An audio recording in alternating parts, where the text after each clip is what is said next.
episode of Hubris Syndrome, we're talking with more of the allies about their favorite gaming moments of 2020. We are joined by Brandon Jones. Jones, I miss you. Oh, I miss you too, man. Like in person? Yeah, we go in these, dude. We go in these holes of work and we don't see each other. So it's just like sometimes a long time goes by where I just like don't have an intimate conversation with you. I will say though, and I mentioned this in my post on Cover Jones. I have been enjoying the silence in Slack, not because I don't like to check in with everybody, but because I can tell we're all playing games. You know, like we're all just buried deep. I'm hoping Slack is just a ghost town during the holidays. You know, totally. And like we're all just like, I'm gonna be playing Tsushima. I'm gonna be Ghost Town on Slack, and then just Damiani on Twitch, just plowing through goatees like he does. All right, well, 2020 was a year. Jones, I want to know your favorite gaming-related moment, your favorite game, your favorite moment in the game or in the industry, just whatever pops into your brain, favorite gaming thing of 2020. It can be big or small. Well, I feel bad because this has probably already been brought up, but this is obviously Animal Crossing. I knew you were going to do it.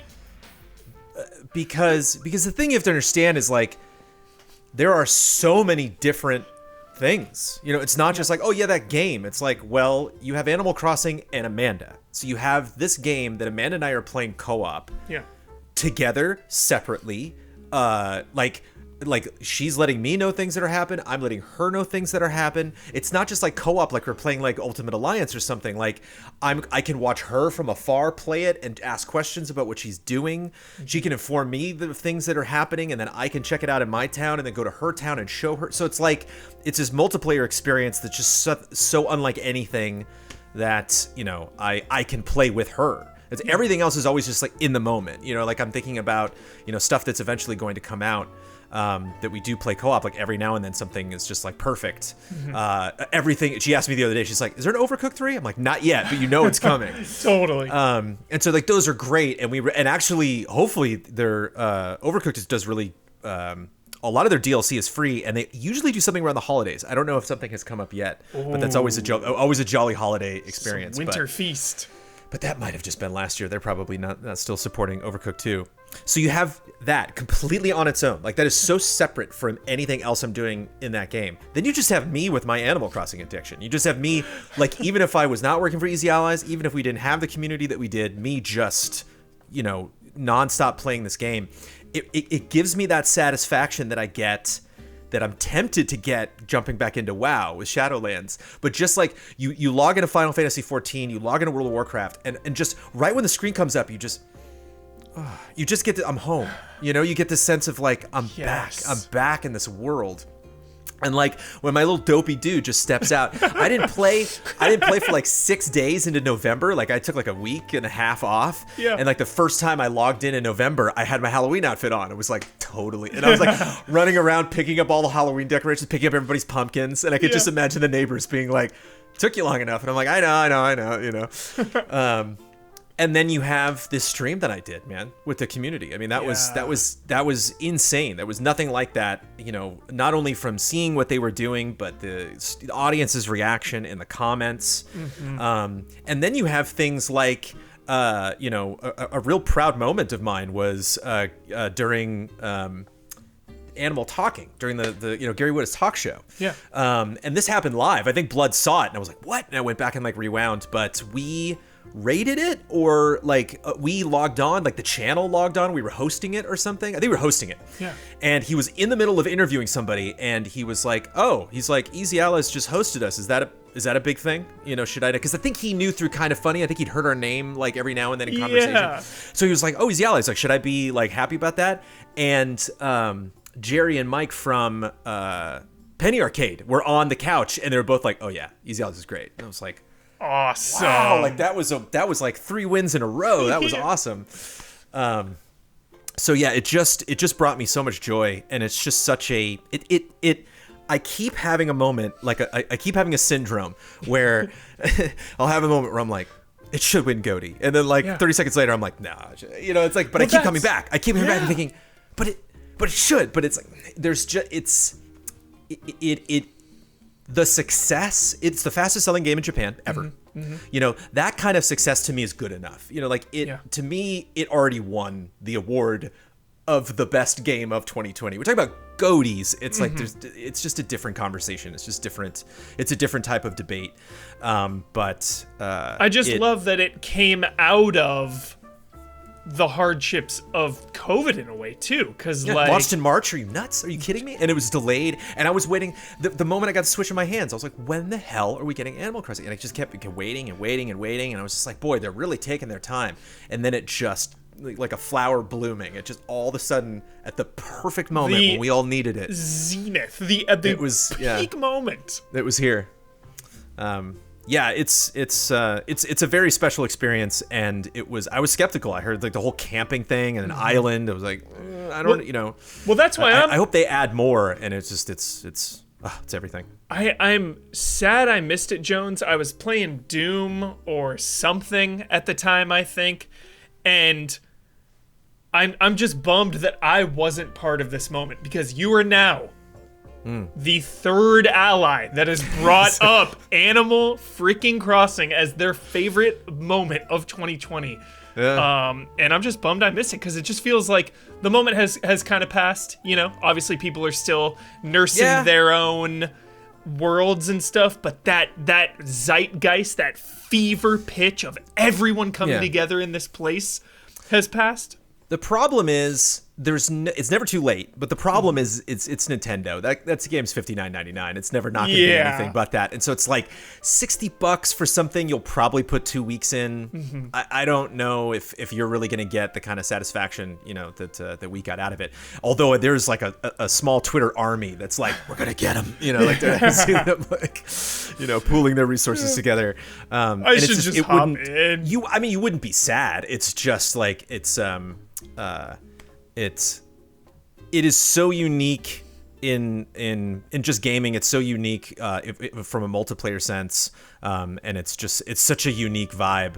And it's interesting because like the closest thing I can tie it to is MMOs, because you just get that feeling that it's like, this is a world I exist in. It's not just something, even open world games that I love. Like when I'm gone, I'm gone. Like I always accept that idea that wall that's blocking me off from the rest of the map in Horizon Zero Dawn, there's nothing past that. It's like I'm always it's always that thought is always in the back of my mind, where there's something about Animal Crossing where like like I create narratives in my head. You talk about bonds, it's like the bonds I have with my two original, townspeople, like the bonds. So good. The bonds I have with them where like you talk to them, or like you see, like I tuned in on Thanksgiving and they're all just like partying. The bonds, dude, when I log in like a New Year's and like, it's like the ball's about to drop and like they're all so excited. Like, you see like so Celeste awesome. And she's just like, oh yeah, there's a, shower out tonight, like meteor shower. And like, oh, cool. Jones, do you have Christmas plans in real life and Christmas plans in Animal Crossing? Well, I don't know. What's smart is the Thanksgiving and Christmas are the day before. So Toy Day is the 24th, which is genius, because it's like, okay, well, yeah, we don't want, they don't want to say like, hey, it's holiday. Yeah. But I'm certainly going to check in on the 24th. Both Amanda and I will. And so awesome. That's the other thing too, is I thought, whenever these things come out, it's like, all right, I'm going to commit to it. I'm not going to, it's like Division 2. We're like, we're going to play every day. Yeah. Like it just doesn't work out that way. But this is, even when I took like my longest breaks from it, coming back, there's no guilt. It's not, I don't come back, even though like some of your neighbors are like, where you been? Like I don't get a sense of like, man, I really missed it, or I broke some trend that didn't work. It's like, no, it's I love this town, and I certainly felt outclassed sometimes going to all of our the towns in our community, because I saw some stuff they built. Like, whoa! There were some people in our community that literally there was no empty space. There was no, other than paths, enough space for you to walk places, but just like hoarding just stuff everywhere. Crazy. That's awesome. So that was a real treat, and something that I can't, that stream that I did, I can't recapture that. Like there's I can't imagine what game I would do something like that in, where they get to see what I'm doing, I get to see what they're doing, we get to play together, all of that simultaneously happening. Well, that's why I wanted to do this episode, Jones. It's not, your favorite thing of 2020 or the best. It's just, the moment. What is a moment that sticks with you? And from the I sound don't of believe all it's the the allies, best game. Yeah. But, This seems like a one of a kind, magical. You kind of had to be there moment. Yeah. And I love it's it. like when It's like when awesome. you go to a wedding of a couple you really believe in. It's like 2020 in Animal Crossing. You know, you just it just feels right. You know, it feels like nothing is our savior. Thank you. Thanks, Thank you, Animal Jones. Crossing. Thanks, Animal Crossing. Thanks, Jones. Greetings, Mr. Damiani. How are you feeling today? I'm doing well, Huber. I hear your cat's meowing back there. Tifa might be. Yeah. What's up, Tifa? So How jolly. you doing, Tifa? Okay, good. All right, cool. Tifa says good. Nice. Excellent.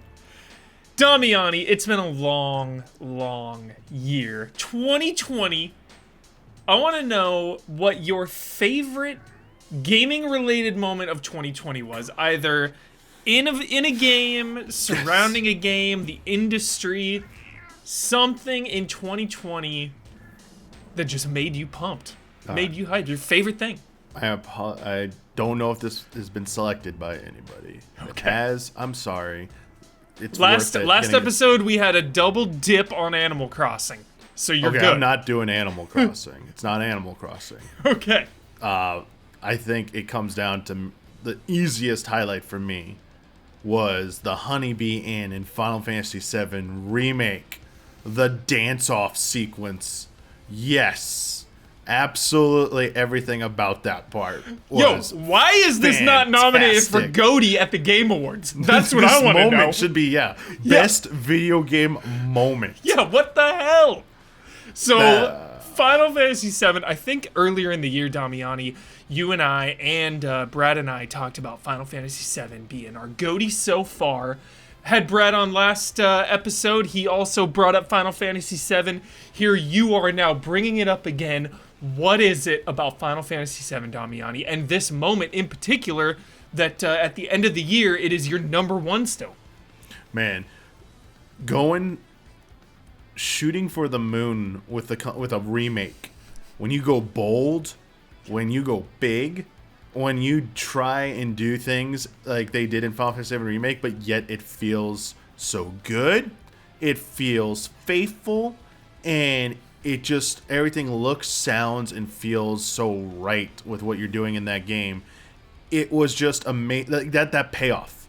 I understand things could go so wrong when you get that ambitious. But when it goes right, like it did with FF7 Remake, in my opinion, man, there's nothing else like that. When you want like nostalgia overload, Yeah.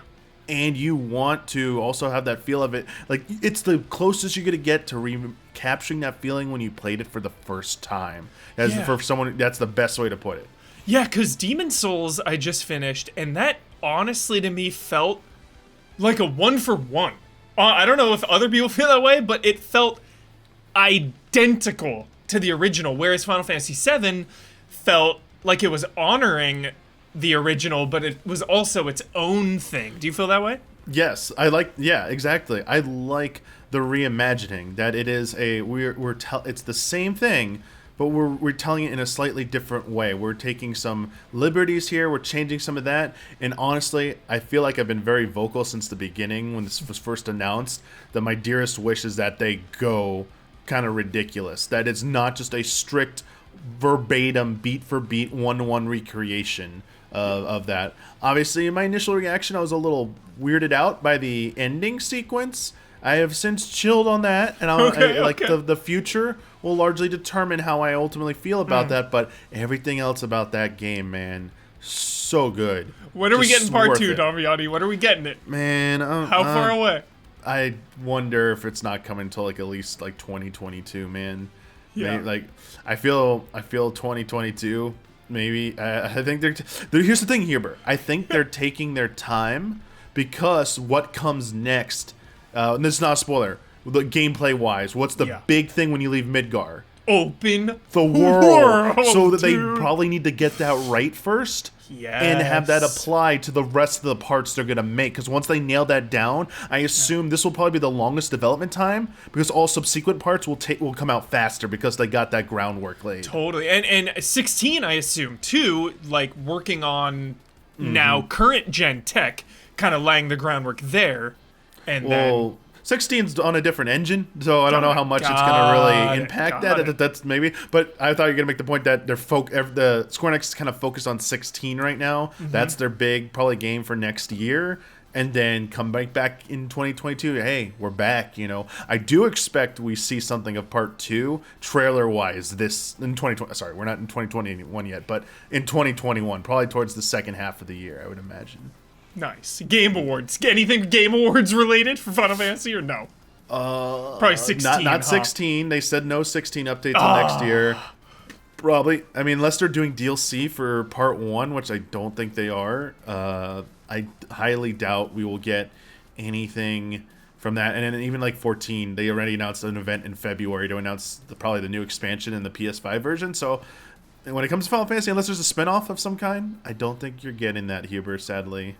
No rush. Damiani, no rush. All right. Thanks. So 2020, Don, the year is just about over.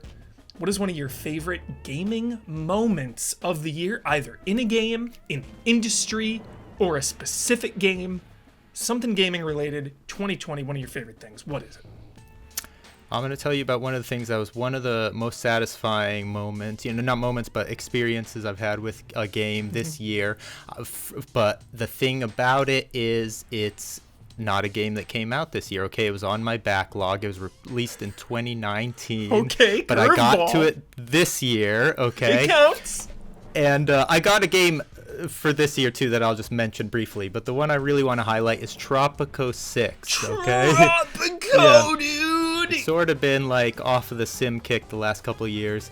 This year I got back into a couple of the games I'd missed, Frostpunk, but then Tropico. Yeah. And I had such a wonderful experience. What is your history with this series? Have you been a big Tropico fan, or? The only Tropico that I played probably in depth was part 3, which was a while ago, right? Yeah. I mean, that was quite a while ago. So I'm not familiar with the series other than that. I mean, I've dabbled a little. 5 I played like a little bit, very casually. Yeah. So this is the first time I've jumped back on board, and probably the most that I've played one in general. Yeah. Dawn, dude. And it was a wonderful experience. I've only played the first one, and I remember as a kid loving it.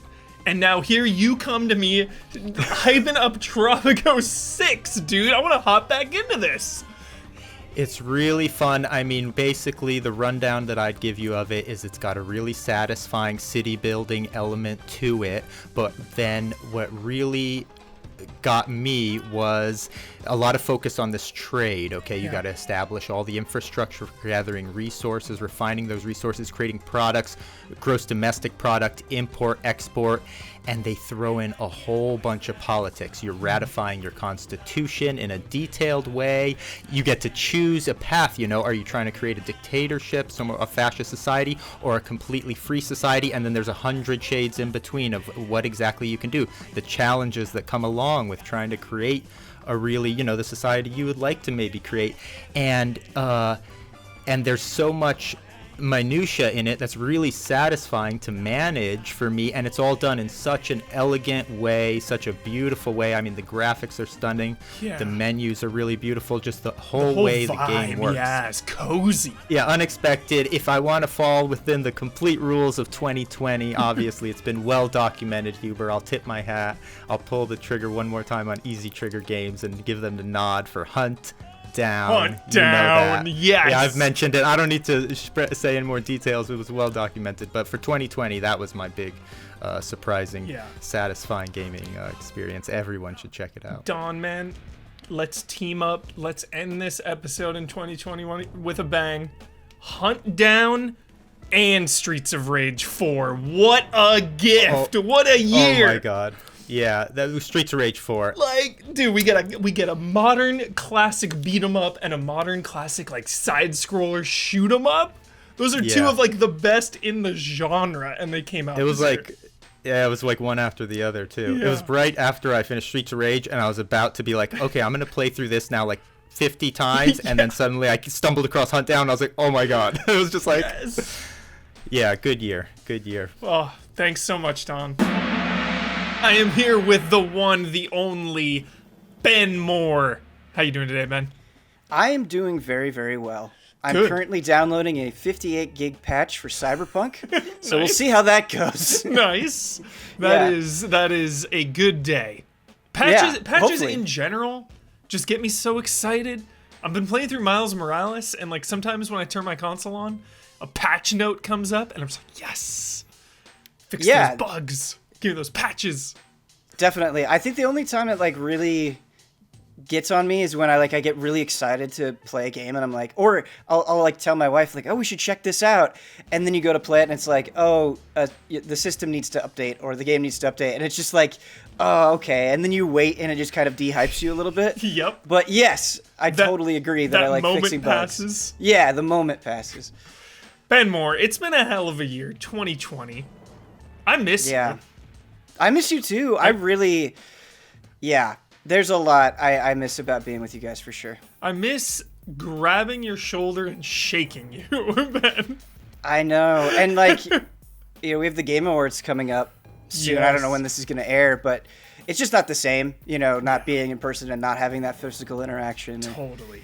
Yeah. That for sure. electricity in the room, like minutes before a game event happens, so epic. Right.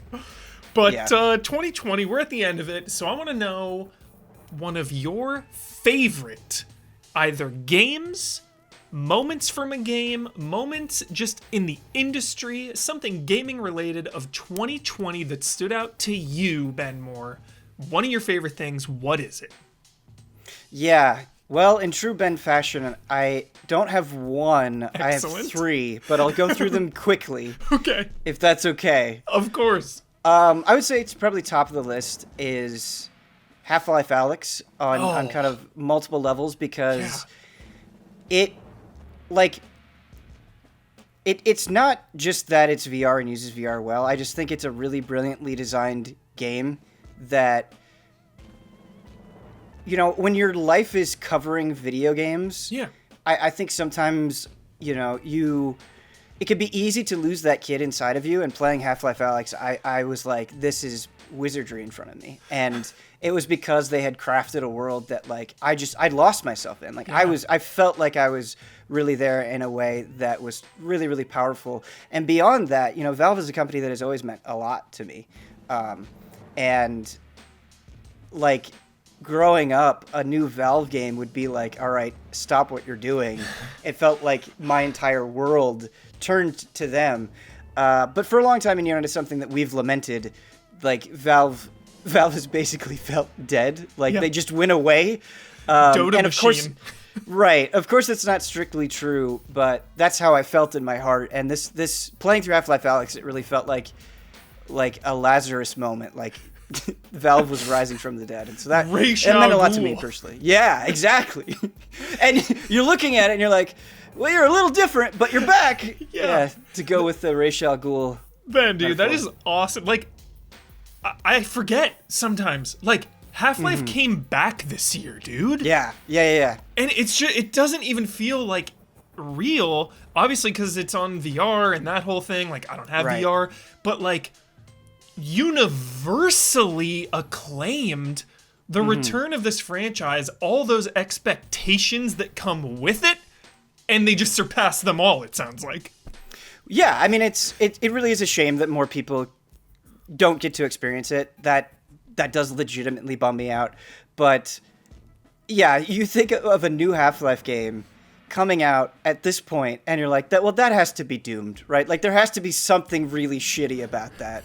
And no, like, I really, I have criticisms of it, but I think by and large, they came back with a vengeance, really. Nice. No matter what, before the next Half-Life, hopefully before Goaties, I don't know, I'm gonna play through this thing. Yeah. I remember earlier in the year you telling me about reloading the shotgun.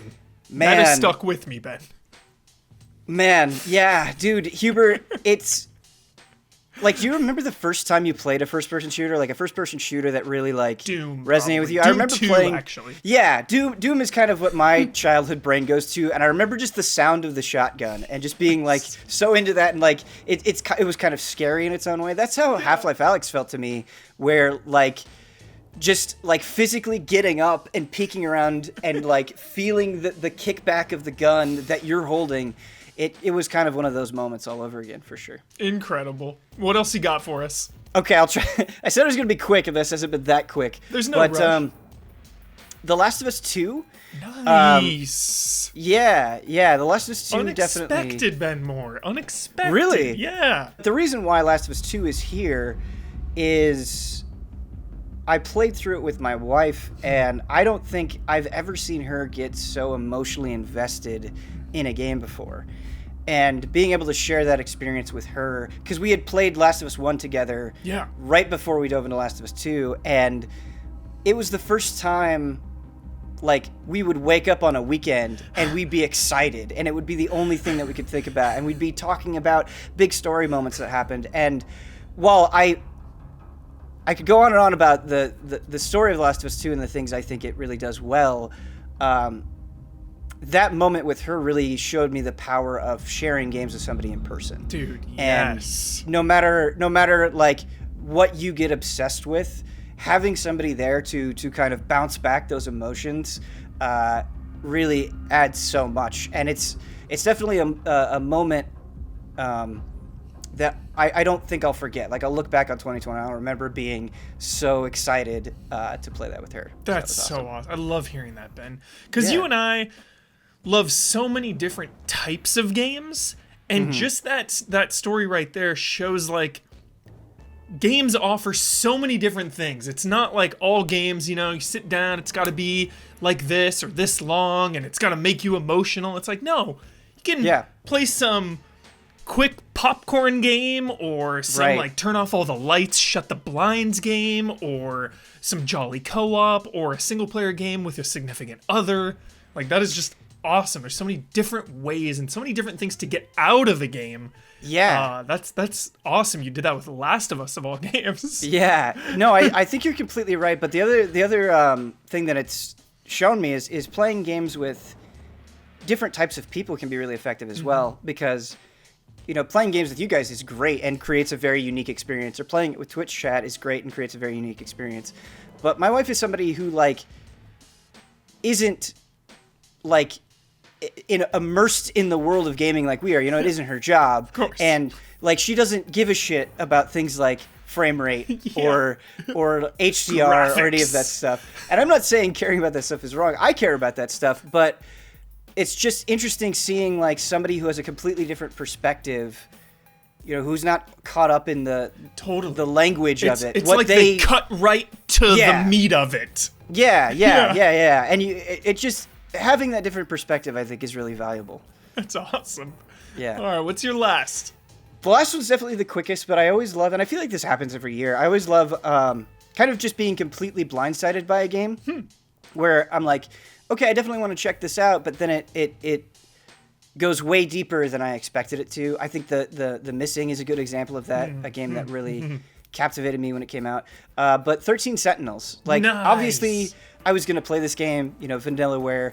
I knew it was going to be gorgeous. I knew it had mechs, just things that like speak to me on a very superficial level. Yeah. But just how utterly engrossing the story was, and how well it was told, despite the fact that you're getting it from 13 different perspectives, was really great. Like very fascinating characters, and it's just like every time, like, I would be so excited to end a story beat, it would end on a cliffhanger, you'd go into another story, and just slowly peeling back the layers. Dude, Ben, just hearing you talk about it, and just the general vibe I've gotten while trying to be spoiler free, because I know it's a heavy like story game. Every time I hear about it, it's just like, oh my god, best story, oh my god, best narrative, like 13 Sentinels story hype. And it's kind of frustrating because I feel like you almost can't talk about it in a meaningful way without going into spoilers.